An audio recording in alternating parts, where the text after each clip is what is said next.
Hi, I'm Lizzie Davis, and I am doing my learning teaching interaction for lesson 3, the first one of the semester. This is my outline is on chapters 1, 2, 16, and 19. And so I'm just going to kind of go through the different parts of the chapters and talk about my insights and my experiences with each of these and how I was able to kind of learn from these chapters. I actually loved the reading. I found this new passion in family life education, and when I first heard about what a certified family life educator was last semester, I had a lot of interest because there's nothing I like more than studying family life and then being able to apply, and then I would love to be able to teach others things that they don't know and aren't familiar with. So it's kind of cool. My dad is a marriage and family therapist for LDS Family Services, so I've grown up a lot with his conversation. So a lot of my insights kind of relate to him because I've had conversations with him and I've seen how he's dealt with his clients, and he's not on the family life education part of it, but he's referred a lot of people out to family life education. So he's seen the importance of this side of marriage and family studies. So it was pretty cool to be able to connect that.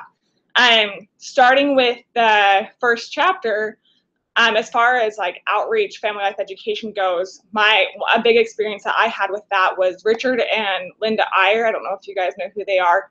They're awesome. They're totally experts on parenting. So they fit into the expert category of family life educators. They have written so many books. They teach together, they write together. But my husband and I were able to go to a parenting class that they taught a couple of years ago, and it was really cool because we were able to be part of an outreach family life education. It was at BYU Law School.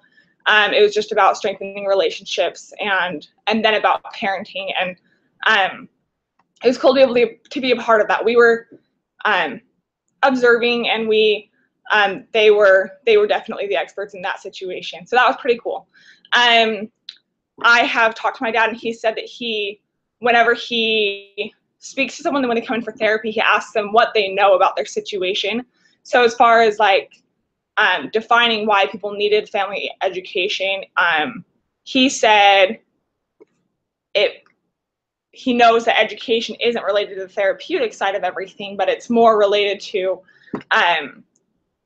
the side of preventing it. And so he saw people come in that had never tried any form of education, hadn't read any research or anything, and so he would refer them to various sources that they could go to, whether it was books or online sources. The church has a lot of tools. I talked about it in my outline, but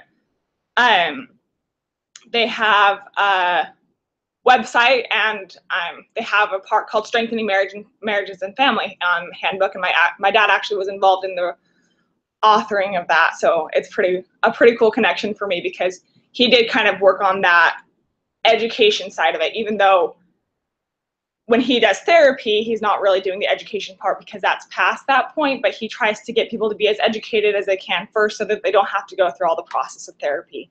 So that was pretty cool. As far as developing the family life education programs, something that I thought about a lot was the LDS self-reliance program. I don't know how familiar everyone is with that, but with my husband's calling, he's been dealing with it a lot, trying to get people to get going. He's in the elders quorum, and so a lot of the parts of the program design, I thought the church has done amazingly with their own program for self-reliance, and I feel like if we, as family life educators, kind of follow what they've done in their inspired way of setting up a program, I mean, it feels like they followed the organization of the book. They have an awesome design. They've really targeted their audience. For a background, the self-reliance program it's for everyone in the church to take at some point. It has a lot of different parts. I think there's even a strengthening families section. There's also like finances and things like that, just to make people more self-reliant. But the biggest thing is that they target their audience. They know who they're targeting, and they focus everything towards that. And I felt like the chapter spoke a lot about our target audience, whether it was in the analyzing the problem, designing the program, testing it, and then setting it out to everyone. And so I've been impressed with the church and the way that they were able to implement that program, and I feel like it's already a success I'll come back to that a couple times, I'm sure.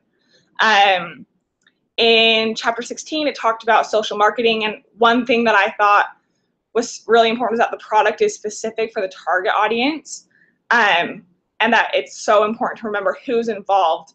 And I had an experience with teachers. I moved during high school, and so I had an English class, and it was an AP English class, and so I was able to see, it was a really hard class, but I was able to see the difference between teachers. And I had one teacher who knew who she was teaching. She was teaching AP high school students, and she targeted us in a way that made us interested, and she made the product, which was the schooling, fascinating and relevant to our lives somehow. I'm not sure how she did it, but she made that product worth our effort, and it made us want to put the effort in. And then I had another teacher in the school that I moved to, and she presented the same topic, but she didn't teach relevance, she didn't teach the audience, she didn't involve the students in collaborating and in learning, and that was something that I thought that she kind of lost and missed out on.